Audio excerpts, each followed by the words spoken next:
13절까지의 말씀입니다. 빌립보서 4장 10절부터 13절까지의 말씀입니다. 우리 다 같이 한 음성으로 읽겠습니다. 내가 주 안에서 크게 기뻐함은 너희가 나를 생각하던 것이 이제 다시 싹이 나미니 너희가 또한 이를 위하여 생각은 하였으나 기회가 없었느니라. 내가 궁핍함으로 말하는 것이 아니니라. 어떠한 형편에든지 나는 자족하기를 배웠노니 나는 비천에 처할 줄도 알고 풍부에 처할 줄도 알아.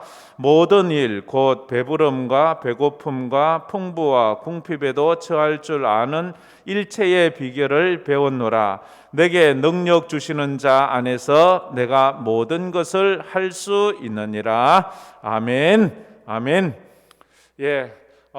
제가 이 금요 기도회 때는 계속해서 고난 가운데 깨닫는 하나님의 은혜를 나누고 있습니다. 우리의 고난이 결코 나쁜 것만은 아니라는 것은 우리가 그 고난을 통과하고 난 이후에 그 하나님의 은혜를 깨닫는 것이 바로 그 축복이라 하는 것을 압니다. 고난이 무엇이라고 생각하십니까? 고난을 여러분이 정의한다면 고난은 뭐예요? 고난은 나쁜 거예요? 고난은 아픈 거예요? 고난은 슬픈 겁니까? 여러분은 고난을 어떻게 생각하십니까? 성경적으로 고난을 딱 정의하라 이러면 고난이란 이래요. 고난이란 인간이 하나님과 분리됨으로 말미암아 생긴 한계와 결핍이라고 할 수 있어요. 고난이라는 것은 인간이 하나님과 분리됨으로, 이 분리됐다는 말은 뭐예요? 죄짐으로 말미암아 생긴 결핍, 그 다음에 한계. 이 원인은 뭐예요? 죄 때문에 생겼잖아요. 죄 때문에 우리의 능력이 부족하게 되었어요. 그래서 우리는 힘을 쓸 수 없어요. 우리 지혜가 부족하게 되었어요. 따라서 구원은 모든 고난으로부터의 해방이라고도 할 수 있어요. 예수님이 와서 우리를 구원시키시는 것은 하나님과 분리됨으로 말미암아 온 한계와 결핍을 해소시키고 이제 그 한계와 결핍, 생명의 한계가 없도록, 그래서 영생하도록, 지혜의 한계가 없어서 모든 것을 깨달아 알 수 있도록 그런 하나님의 은혜가 바로 구원이다. 그래서 고난의 근본 원인인 죄 문제를 해결하는 것이 약속된 구원이라고도 할 수 있어요. 그래서 죄 문제 해결하면 우리의 결핍이 사라지니까요. 하나님의 축복은 그래서 불행같이 보이는 그것이 하나님의 축복의 통로가 될 수 있고, 오히려 화려한 것 같이 보이는 그 문제가 우리를 더 불행으로 인도할 때가 있습니다. 그래서 고난이라는 위장된 포장지에 쌓여서 하나님의 축복이 임해진다는 거죠. 그게 대표적인 게 뭐예요? 십자가. 십자가는 고난이라는 포장지에 쌓여온 하나님의 축복이에요. 껍데기를 보면 고난이고 아픔이고 저주고 슬픔이고 싫은 거예요. 그러나 그것을 가만히 그 포장지를 뜯어서 안에 내용물을 딱 보면 거기에 영생이 있고 거기에 하나님의 놀라운 사랑이 있고 하나님의 은혜가 있다. 여러분의 삶 가운데 고난을 통해서 하나님의 은혜를 깨닫기를 주의 이름으로 축복합니다. 그게 얼마나 큰지 몰라요. 그러면 코로나를 통해서 우리에게 주시는 하나님의 은혜도 깨닫게 될 거예요. 고난은 누구에게나 찾아옵니다. 그러나 그 고난은 모든 사람이 다닥까길 때가 참 많이 있어요. 그래서 그 고난을 통해서 더 하나님 앞에 가까이 가는 사람이 있는가 하면 고난을 통해서 그만 인생이 와르르 무너지는 그런 경우가 있어요. 여러분은 어떻게 여러분의 인생을 해석합니까? 여러분 인생에 일어났던 그 고난을 통해서 인생이 무너졌습니까? 아니면 인생이 더 하나님께 가까이 갔습니까? 한 예로 만약 내가 병이 들었어요. 몸이 아파요.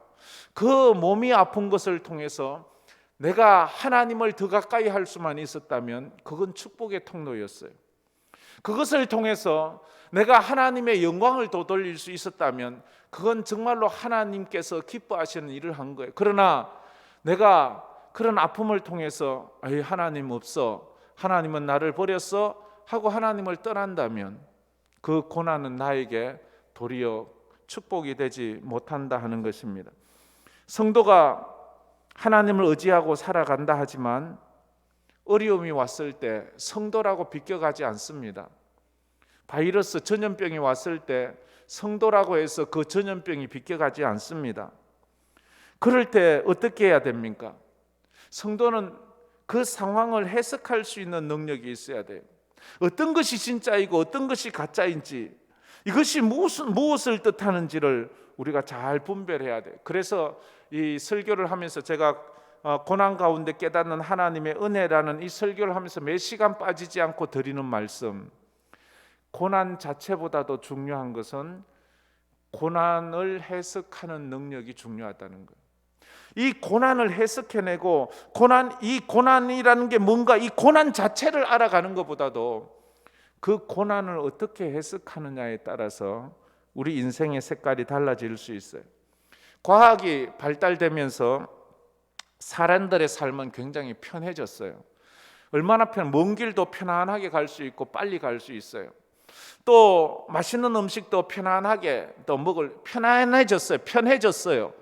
그러나 이걸 알아야 돼요. 편안해지지는 않았어요. 평강이 있지는 않아요. 편해졌지만 편안해지지는 않았어요. 편해진 것은 육체적인 것이 편해졌지만 마음, 이건 평안이라고 해요. 평강이라고 그렇게 표현할 수가 있습니다. 그런데 사람은 편해진 것이 편안해졌다고 착각할 수가 있어요. 그걸 알아야 돼요. 사람들은 사실은 평안, 샬롬해지려고 노력을 하는 거예요. 근데 사람들은 그것을 깜빡 잊고 편해지려고만 해요. 아주 편해지려고만 해요. 뭐든지 편해지려고 하다 보면 근본을 잃어버릴 때가 있어요. 술 먹고 그걸로 평안이 오는 줄 알아요. 마약을 하면 그것이 나에게 평안을 주는 줄 알아요. 돈을 많이 가지면, 명예를 가지면 그게 평안해집니까? 편해질 수는 있어요. 편해져요. 그러나 평안해지지는 않습니다.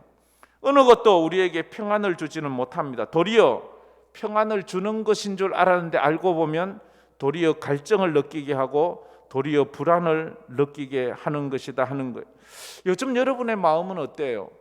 한번 가만히 생각해 보세요. 여러분의 마음은 편안하십니까? 아니면 불안하십니까? 솔직하게 여러분 스스로가 여러분에게 대답해 보세요. 여러분 잠을 잘 주무십니까? 잠을 잘 주무시지 못합니까? 여러분 소화는 잘 하십니까? 여러분 소화를 잘 못하십니까? 여러분 삶이 행복하십니까? 아니면 삶이 행복하지 못합니까? 여러분 요즘 살만합니까? 아니면 별로 살만하지 못하십니까? 오늘 우리가 읽은 본문에서는 바울이 그 지혜를 가르쳐요. 성도에게 고난의 때에 어떻게 평안해질 수 있는지에 대한 비결을 가르쳐요. 고난이 왔을 때 어떻게 성도는 평안해질 수 있는가? 그게 우리가 읽지는 않았지만 빌립보서 4장 7절 말씀에 이렇게 말하고 있지요. 우리 잘 아는 말씀입니다. 우리 다 읽어봅시다. 그리하면 모든 지각에 뛰어난 하나님의 평강이 그리스도 예수 안에서 너희 마음과 생각을 지키시리라. 그리하면 모든 지각에 뛰어난 하나님의 평강이 너희 마음과 생각을 지켜주신다. 샬롬은 어디서 와요? 샬롬은 하나님에게서 오는 거예요. 잠은 누가 주나요? 잠은 하나님이 주시는 것이라고 말하고 있어요. 평안의 주인은 하나님이세요. 평강의 주인은 하나님이에요. 마귀는요, 불안을 주는 거예요. 마귀는 우리에게 두려움과 염려와 걱정과 근심을 심어줘요. 처음엔 그래 말 안 해요. 아담 하와를 찾아온 마귀는요, 너희들 선악과를 먹으면 하나님처럼 돼 행복해질 거야, 편안해질 거야. 그런데 그 말 믿고 덜렁 따먹었어요. 아담 하와가 편안해졌나요? 행복해졌나요? 만족해졌나요? 불행해졌어요. 마귀는요, 우리에게 절대 평안을 주지 못해요. 그러면 내가 어떤 것을 누리고 쟁취했을 때 그것이 나에게 평안을 주지 못하는 것이라면 이건 하나님으로부터 왔는지 물어봐야 돼요. 나에게 어떨 때는 부가 이루어지고 명예가 이루어졌는데도 불안하면 그건 생각해. 근데 도리어 내가 모든 것을 다 잃었어요. 근데 내 마음은 편안해. 그러면 어떤 것이 하나님께서 주시는 것인지를 한번 고민해 봐야 돼요. 주님은 요한복음 14장 27절에 이렇게 말씀하셨어요. 우리 다 같이 한번 읽어보겠습니다. 평안을 너희에게 끼치노니 곧 나의 평안을 너희에게 주노라. 내가 너희에게 주는 것은 세상이 주는 것과 같지 아니하니라. 너희는 마음에 근심하지도 말고 두려워하지도 말라. 예수님께서 하신 말씀이 언제? 십자가 지기 전날 밤에 제자들에게 최후의 만찬을 베풀고 난 다음에 제자들에게 하신 말씀이 평안을 너희에게 끼치노니 나의 평안을 너희에게 주노라. 내가 너희에게 주는 것은 세상이 주는 것과 세상의 평안과 다르대. 지금 언제? 예수님이 십자가 지는 그날, 그 전날 밤에. 예수님이 십자가 지는 거 몰랐어요? 알고 있어요. 예수님은 내일 죽어야 돼요. 내일 처참하게 죽임당하는 자기가 누구보다 더 잘해요. 하나님이시니까. 그런데도 평안을 준다고 말씀을 하고 있어요. 두려워하지 말라 이렇게 말해요. 이 예수님 말씀이에요. 예수님은 평강의 왕이에요. 평강의 주인이에요.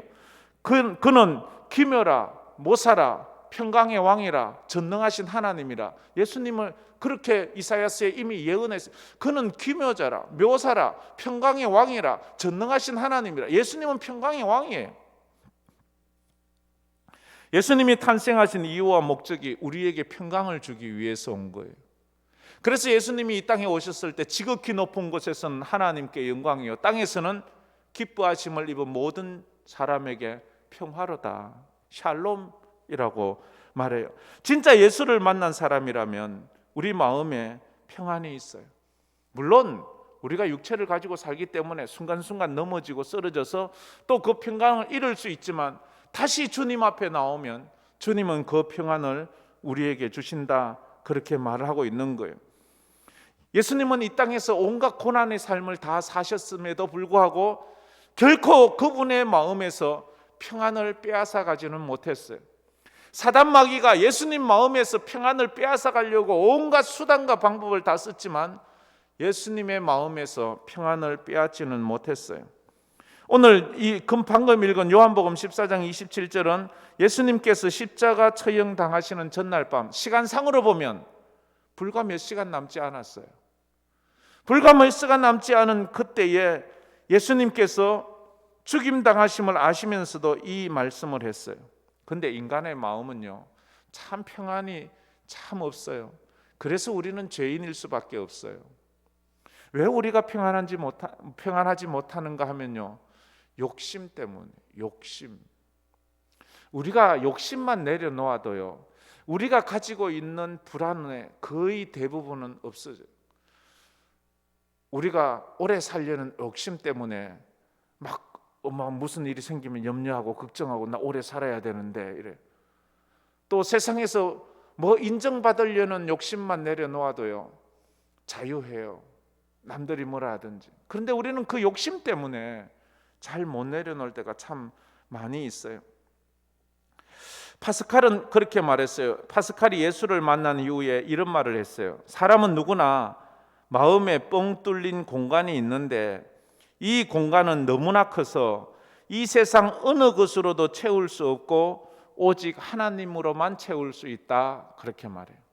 우리 마음엔요 뻥 뚫린 공간이 있는데 이 세상 것을 다 집어넣어도 이 공간을 채울 수 없어요. 사람의 마음이라는 게요 전 우주를 다 집어넣어도 다 만족하지 못한 게 인간의 마음이에요. 그런데 인간의 마음을 채울 수 있는 건 단 하나 하나님만 우리 인간의 마음을 채울 수 있대요. 그래서 이 평강의 비결을 알자면 평강이 어디서 오는지를 알아요. 이 평강은 세상에서 오는 게 아니에요. 세상 권력자가 주는 것도 아니고 세상에 돈이 주는 것도 아니에요. 하나님만이 내게 평안을 줄 수 있는 거예요. 그래서 우리가 주여 내 마음에 평안을 주세요 라고 기도해야 합니다. 오늘 이 기도 제목을 한번 딱 잡아보세요. 그리고 두 번째로, 그러면 바울은 고난 가운데서 마음의 평강을 누릴 수 있는 비결을 이야기하면서 자기 간증으로 이야기하고 있어요. 어떻게 바울은 그런 고난의 삶 가운데서 평강을 누릴 수 있었는가? 첫째 보면 4절 말씀에 우리가 늘 너무 잘하는 말이죠. 주 안에서 기뻐하라. 주 안에서 항상 기뻐하라. 내가 다시 말하노니 기뻐하라. 주 안에서 항상 기뻐하라. 내가 다시 말하노니 기뻐. 이 주 안에서라는 표현, 제가 전에 그런 표현을 했는데 주 안에서라는 뜻이 뭔가요? 좀 이해하기 쉽게 합시다. 이해하기 쉽게 말하면요, 주님 때문에 말해요. 주님 때문에 항상 기뻐하라. 내가 다시 말하노니 주님 때문에 기뻐하라. 이게 주 안에서라는 의미와 같은 의미를 가지고 있어요. 주님 때문에 왜 기뻐해요?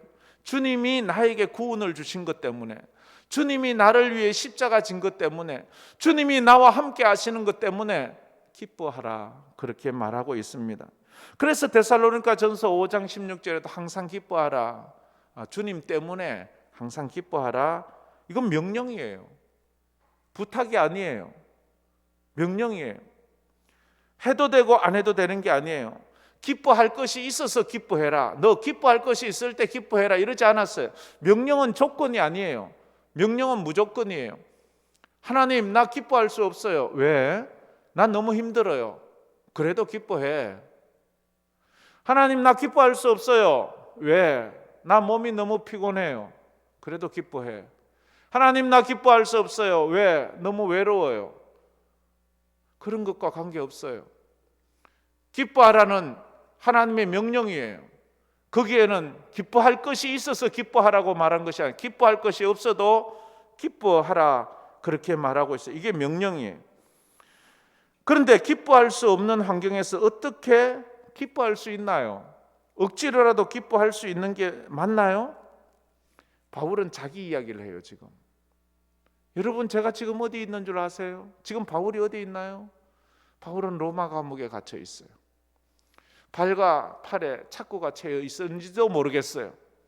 어쨌든 로마 감옥에서 고난을 받고 있는데, 요즘 감옥은 뭐 아주 이렇게 복지가 잘 돼 있다 하지만 2000년 전에 감옥이라는 것은 지옥과 같은 거예요. 그 지옥에 있는 바울이 지금 그 감옥에서 하는 말이에요. 주 안에서 항상 기뻐해라. 내가 다시 말하노니 기뻐하라. 내가 그렇게 지금 기쁨의 삶을 살고 있다라고 그렇게 말하고 있어요. 만약 이것이 바울이 저 왕궁에서 호의호식하면서 정말 떵떵거리고 살면서 부족함 없으면서 이 말을 했다면 사람들이 말할 거예요. 당신은 부족함이 없으니까, 당신은 아쉬운 것이 없으니까 그런 말을 하지요. 우리처럼 이렇게 가난해보고 힘들어보고 핍박받아보면 그런 말이 나옵니까? 당신이 우리를 알아요 라고 말할 수 있는데, 바울은 지금 누구보다도 더 예수 믿는 것 때문에 고난을 받고 있고, 예수 믿음으로 말미암아 그의 인생이 얼마나 궁색해지고 가난해지고 정말로 모든 사람에게 핍박을 받는 삶을 살았는지 몰라요. 그런 사람이 기뻐하라, 내가 다시 말하노니 기뻐하라 라고 말한다면, 이 사람은 진짜 예수 때문에 이렇게 기뻐하고 있구나 라는 것을 우리가 알 수 있는 것입니다. 그래서 이 주 안에서 주님 때문에 그렇게 하는 거예요. 그래서 나는 나 때문에는 못해요. 내 환경 봐서는 못해요. 내 처지 봐서는 못해요. 그러나 주님 보면 할 수 있어요. 주님 때문에는 할 수 있어요. 예수님 때문에 형제를 사랑합니다. 예수님 때문에 자매를 사랑합니다. 예수님 아니면 못해요. 그러나 예수님 때문에는 그 일을 해요. 예수님 때문에 나는 내 의지나 내 환경으로 봐서는 이 일 못해요. 그러나 예수님 때문에 난 순종하겠어요. 예수님 때문에 내가 예배하겠어요. 예수님 때문에 내가 하겠어요. 이 성도가 고난의 때에 평안하고 믿음으로 살 수 있는 비결을 바울이 말하는데 예수 안에서 예수님 때문에 그렇게 하라는 거예요. 여러분, 지금 여러분이 기뻐할 수 없는 상황입니까? 그러나 예수님 때문에 그 기쁨과 평안을 누리시기를 주의 이름으로 축복합니다. 자, 한번 따라해 봅시다. 예수님 때문에. 한 번 더요. 예수님 때문에. 그래, 예수님 때문에 하세요. 나 때문에 하지 마세요. 여러분, 지금 환경 보면요, 어떤 사람은 울어야 돼요. 어떤 사람은 통곡해야 돼요. 그저 기절할 것 같아요. 그러나 자신의 환경 보지 마시고 예수 보시길 바랍니다. 두 번째로 말하기를 11절 말씀이에요. 우리 11절 말씀 한번 다 읽고 또 말씀 한번 보았으면 좋겠어요. 11절 말씀이에요. 저 스크린 보고 다 같이 읽겠습니다. 내가 궁핍함으로 말하는 것이 아니니라. 어떠한 형편에든지 나는 자족하기를 배웠노니 라고 말하고 있습니다. 바울은 고난 가운데 자족함을 배웠어요. 자족은 배우기 위해서는 훈련이 있어야 돼요. 자족함을 배워 평강을 누릴 수 있었습니다. 자족이라는 것이 뭐예요? 스스로 만족하는 거잖아요. 있어서 만족하는 게 아니에요. 없어도 스스로가 나는 이 정도만 됐어. 스스로가 있어서 누려서 풍부해서가 아니고 없어도 부족해도 아쉬워도 자기 스스로가 그것을 만족하는 거예요. 사람이 자족하지 못하면 어때 돼요? 불행해요. 불평해요. 원망해요. 그런데 자기에게 별로 없어도 자족하면, 뭐 있는 것으로 만족하고 없어도 없는 대로 만족하면 감사해요. 그게 마음의 은혜가 돼요. 이건 여러분이 직접 경험해 보셔야 돼요. 직접 어떤 사람은 많이 있어도 자족하지 못해요. 이거 가지고는 안 돼. 더 있어야 돼. 이래 가지고는 안 돼. 더 많이 있어야 돼. 더 넓어야 돼. 더 좋아야 돼. 그러면 그 사람은요, 감사하지 않아요. 그런데 별로 남 볼 때는 서글프고 모족해도 그것만으로 만족하고 그것으로 감사하며 찌질이 살면서도 거기에서 하나님 은혜를 누리고 찬송하고 기도하면 거기에 행복이 있고 기쁨이 있는데, 지금 바울은 감옥에 있잖아요. 감옥은요, 모든 것이 부족한데 아무것도 풍부한 게 없어요. 감옥에서는요, 잠도 부족해요. 잠도 못 자게 해요. 감옥에서는 마실 물도 부족해요. 감옥에서는 햇빛도 부족해요. 감옥에서는 모든 것이 다 부족해요. 감옥에 있는 사람이 근데 자족하대요. 참 웃기시네. 근데 우리는 이걸 보면서 진짜 감옥에 누가 있는지를 봐야 돼요. 누가 진짜 감옥에 있느냐? 바울이냐? 감옥 밖에 있는 빌립보 성도들이냐? 지금 우리가 우리 처지를 봐야 돼요. 지금 우리가 진짜 자유합니까? 몸은 왔다 갔다 하는 것 같지만 감옥에 갇혀 사는 사람 아니에요? 자기 욕심에 갇혀 사는 거 아니에요? 자기 욕망에 갇혀 감옥 같은 생활을 하고 있지는 않나요? 그러나 힘들고 어렵지만 거기에서 자유하고 거기에서 자족하면 그게 또 하나님 은혜라고요. 바울은 궁핍함에서 자족하는 비유를 배웠습니다. 자족함으로 불평이 아니라 평강을 배웠습니다. 사실 환경이 어려우면 우리에게서 기쁨이 사라져요. 기분이 좋다가도 문제가 생기면 금방 막 인상이 쓰여지고 죽을 맛 아닙니까? 그런데 일이 잘 풀리고 풍요롭고 인간관계가 좋으면 마음이 얼마나 평안해요. 그런데 갑자기 누군가가 와서 누가 당신 나쁘다고 말해요 라고 말하면 그만 완전히 막 또 지옥을 경험하는 거 아니겠습니까? 마음의 평강과 자족은 어느 날 갑자기 뚝딱 생기는 게 아니에요. 훈련돼야 돼요. 훈련돼야 돼요. 우리가 우리 삶에서 훈련돼야 되고요, 인간관계를 통해서 훈련돼야 돼요. 바울은 수도 없는 이 훈련을 통해서 자기가 이제 자족하는 비결을 배워가요. 없이 살지 않았어요. 바울은 태어나면서 부자였어요. 한 번도 떼끼리 걱정을 해본 적이 없어요. 언제나 바울은 어마어마한 부잣집에 태어났어요. 태어나면서부터 로마 시민권자였어요. 그렇게 많던 사람 다 없어졌는데도 그것을 극복할 수 있었던 것은, 바울은 가난해보고 멸시도 받아보고 억울함도 당해보고 질병으로 아파보기도 하고 그러면서 훈련을 받았어요. 훈련이 되니까 어떤 처지에도, 좋을 때도 좋고 싫을 때도 좋고, 모든 처지에서 자기 마음을 유지하는 법을 배워갔어요. 이게 요셉이에요. 요셉은 집에서 색동옷을 입은 왕자처럼 살았지만 그가 노예 생활을 하고 감옥 생활을 하면서 거기서 자족하는 법을 배웠어요. 우리 성도들이 지금 코로나 때 자족하는 법을 배워야 돼요. 그렇지 않으면 이 마스크 끈 것도 너무 불행해요. 너무 싫어요. 너무 화딱지 나요. 내가 언제까지 가고 있어야 돼? 내가 꼭 이렇게 살아야 돼? 하면서 이거 한두 번씩 던져버리지 않은 사람 여기 누가 있겠어요? 정말로 호흡이 곤란할 때도 있고 답답할 때도 있고 얼마나 짜증이 나고 얼마나 싫어요. 그런데도 이런 걸 통해서 우리가 훈련되어 가요. 그러면서 우리가 자족하는 법을 배워야 되는 거예요. 그래서 오늘 12절 말씀에 또 그 말씀을 하죠. 우리 12절 말씀 한번 저 스크린 보고 다 같이 읽겠습니다. 나는 비천에 처할 줄도 알고 풍부에 처할 줄도 알아 모든 일 곧 배부름과 배고픔과 풍부와 궁핍에도 처할 줄 아는 일체의 비결을 배웠노라. 배웠대요. 우리 성도들이 이런 걸 배웠으면 좋겠어요. 참 목사가 되다 보니까요, 어떤 때는요 아주 막 너무 호화로운 식사를 할 때도 있고요, 어떨 때는 뭐 간단한 식사를 할 때도 있고요, 또 이럴 수 있잖아요, 그죠?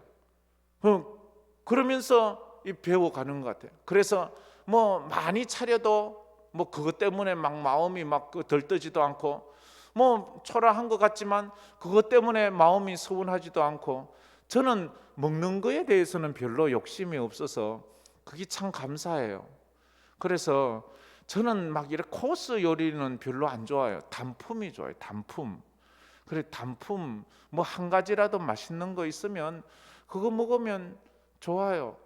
뭐 우리 집사람은 별로 안 좋아하지만 제가 아침마다, 저는 늘 맥도날드 샌드위치를 지금 10 몇 년에 헤아릴 수 없을 정도로 한 16, 17년 동안 그것만 먹어요. 그거 먹어도 저는 아무 이상 없어요. 저는 그거 먹는다고 내가 슬프지 않아요. 내가 초라하다 생각해 본 적이 없어요. 저는 그거 먹으면서 행복해요. 그것이 그래 맛있어요. 하나님께서 그렇게 뭐 먹어도 괜찮게 해주신 것 같아요. 맥도날드 그거 먹는다니까 아이고 맥도날드 그거 햄버거 그거 얼마나 나쁜데 이러면, 저는 맥도날드 햄버거는 안 먹어요. 제가 맥도날드 햄버거 먹어본 지가 아마 꽤 수년이 넘었어요. 저는 맥도날드에서 햄버거는 절대 안 먹어요. 샌드위치를 먹어요. 그거 있어요. 그거 정말 맛있어요. 이렇게 내가 광고해줘도 맥도날드에서는 커피도 한 잔 안 주고 그래.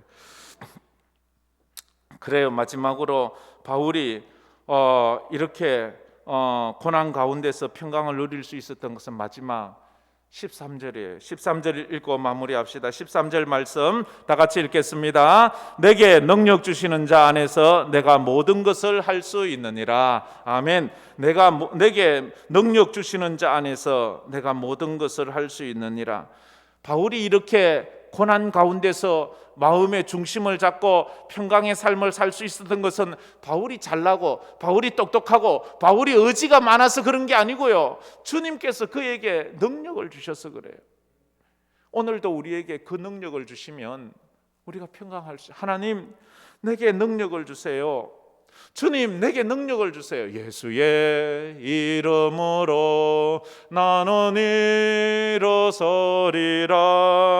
주가 주신 능력으로 나는 일어서리라. 원수가 날 향해 와도 쓰러지지 않으리. 주가 주신 능력으로, 주가 주신 능력으로 능력으로 주가 주신 능력으로 일어서리. 우리는 주님이 주시는 능력으로 사는 사람이에요. 주님이 주시는 능력으로 살아요. 주님이 주시는 생명으로 살아요. 주님이 오늘 이때까지 네 생명 여기까지 하면 우린 여기까지밖에 못 살아요. 그러나 주님이 우리에게 주신 생명의 연수만큼 사는 것처럼, 주님이 우리에게 주신 지혜의 능력처럼 사는 것처럼, 주님이 주신 믿음으로 사는 것처럼 주님이 내게 주신 능력으로 그렇게 살겠습니다 라고 말해야 되는 거예요. 사람들은 이 말씀을 좋아하는데, 이것 때문에 좋아하는데, 내가 모든 것을 할 수 있다고.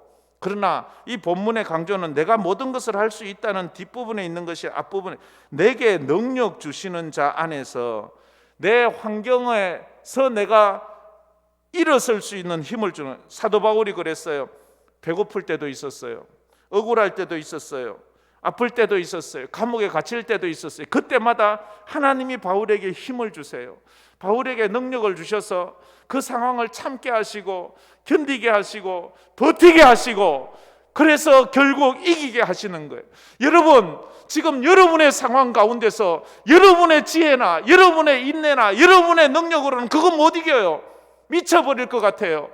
주여 나 돌아버릴 것 같습니다 라고 말하지만 주님께 말해, 주여 내게 능력을 주세요. 이 상황을 버틸 수 있도록, 이 상황에 인내할 수 있도록, 이 상황을 참을 수 있도록, 그래서 견디고 지나갈 수 있도록 주여 내게 힘을 주세요 라고 기도하는 은혜가 있기를 주의 이름으로 축복합니다. 이게 필요한 거예요. 예수님께서는 불과 이제 십자가에 막힐 시간이 얼마 남지 않은 그 상황에서 이 말씀을 하는, 내가 너에게 주는 이 평강은 세상이 주는 것과 같지 않아. 이 평강을 받으면 너희들이 능히 이길 수 있어 라고 주님은 그렇게 말해요. 평안을 너에게 주노라. 세상이 줄 수 없는, 세상이 알 수도 없는 평안, 평안, 평안, 평안을 내게 주노라. 예수님이 십자가 앞에서 평안을 말씀하신 것처럼 바울은 지금 순교를 앞두고 있으면서 자기에게 평안이 있다고 말하고 그 평안으로 성도가 살라고 말해요. 하나님이 주신 이 평안은 죽음조차도 흔들 수 없었어요. 예수님의 십자가 죽음이 예수님의 평안을 빼앗아가지 못했어요. 바울에게 있는 하나님의 평강이, 죽음이 그 평강을 빼앗아가지 못했어요. 순교의 걸음을 걸어가는 수많은 순교자의 삶이, 그들을 위협하는 사람들의 그 위협이 그들의 평강을 빼앗아가지 못했어요. 오늘 성도들에게도 이런 평강이 있어야 돼요. 그래서 바울은 자신이 맛본 그 평강을 빌립보 교회 성도들이 가지기를 원해요. 우리도 누리기를 원해요. 오늘 여러분의 마음에 이 평강이 가득하기를 바랍니다. 그래서 여러분 마음에 있는 두려운 어두움을 싹 몰아내고 여러분 마음에 평강이 있기를 바라요. 그래서 오늘 말씀에 우리가 읽었던 것 같이 6절 7절 아무것도 염려하지 말고 다만 모든 일에 기도와 간구로 너희 구할 것을 감사함으로 하나님께 아뢰라. 그리하면 모든 지각에 뛰어난 하나님의 평강이 그리스도 예수 안에서 너희 마음과 생각을 지키시리라. 이 지킨다는 말이 뭔지 알아요? 지킨다는 말은 보초선다는 말이에요. 하나님의 평강이 저와 여러분의 마음과 생각을 보초서 준대요. 그래서 부정적인 생각이 안 들어오고 마귀의 생각이 안 들어오도록 우리 마음과 생각에 하나님께서 보초를 서주시는 거예요. 그래서 우리가 그것을 이겨가게 하시는 거예요. 기도라는 것은 뭐예요? 기도는 처음에 염려와 걱정을 가지고 기도를 시작하잖아요. 그런데 기도하다 보면 하나님의 평강이 우리 마음을 지키시면 우리 속에서 염려와 걱정은 다 물리쳐 주시고 우리 속에 하나님의 평강으로 딱 채워서 우리를 지켜주시는 거예요. 그래서 기도를 해도 어떨 때 문제는 해결되지 않을 때가 있어요. 그럴 때 많잖아요. 아무리 해도 문제는 해결되지 않는데 어느 순간에 보면 내 마음에 평안이 찾아와요. 문제는 그대로인데 내 마음은 평안해요. 그러면 하나님께서 내게 은혜를 주시는 거예요. 기도 응답에 대한 하나님의 1차적인 증거는요, 문제가 해결될 때도 있지만 문제는 그대로인데도 내 마음에 평강을 주시면 그건 하나님이 기도 응답을 주시는구나 이렇게 생각하면 돼요. 한나가 아들이 없어서 부르짖을 때 하나님께서는 한나에게 내가 너를 내년 이맘때에 아들 주른다는 말을 듣자 한나의 마음이 편안해졌어요. 1년 후에 아이를 낳았어요. 히스기야 왕이 병에 걸렸을 때에 또 이사야가 와서 이제 당신의 그 병이 낫습니다, 하나님이 당신의 기도를 들었습니다 할 때 히스기야 왕이 마음이 편안해졌어요. 문제는 그대로예요. 그러나 하나님의 응답이 있는 거예요. 여러분 오늘 기도할 때 여러분의 문제도 해결되었으면 좋겠지만 여러분 문제 전에 여러분의 마음의 불안과 염려와 두려움이 편안해지기를 주의 이름으로 축복합니다. 그러면 되는 거예요. 사방 1km, 제가 한번 재보니까 저 황금 내거리를 중심으로 저쪽 덜안길 내거리까지, 그리고 이쪽으로는 저 경북고등학교 그쪽 내거리까지, 저 위쪽으로는 두산 오거리까지, 저 밑쪽으로는 어린이회관까지, 그 정도 넓이의 사각 그 1km 그 정도 되면 1km 뭐 정도 안 되겠어요? 그 정도 넓이, 위로는 30m, 거기 안개를 가득 끼게 할 수 있는, 정말 안개가 너무 확 껴서 눈에 보이지, 앞이 잘 안 보일 정도의 안개를 끼는데 필요한 물의 양이 맥주병 물 한 컵이랍니다. 근데 저도 깜짝 놀랐어요.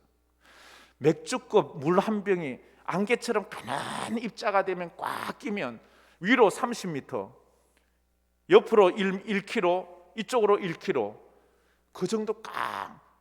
근데 이 안개를 없애는 제일 좋은 방법이 뭔가 하면 아침에 태양이 딱 떠오르면 태양빛을 보는 즉시 싹 사라지는 거예요. 우리에게 일어난 문제가 어쩌면 물 한 컵 정도밖에 안 되는 그런 안개인 것 같은데 우리가 느낄 때는 너무 크게 느껴져요. 내가 이 안개 속에서 어떻게 살아남을 수 있지? 내가 이 안개를 어떻게 헤치고 나갈 수 있지? 사실은 물 한 컵밖에 안 돼요. 하나님의 태양이 떠오르면 싹 없어지는 거예요.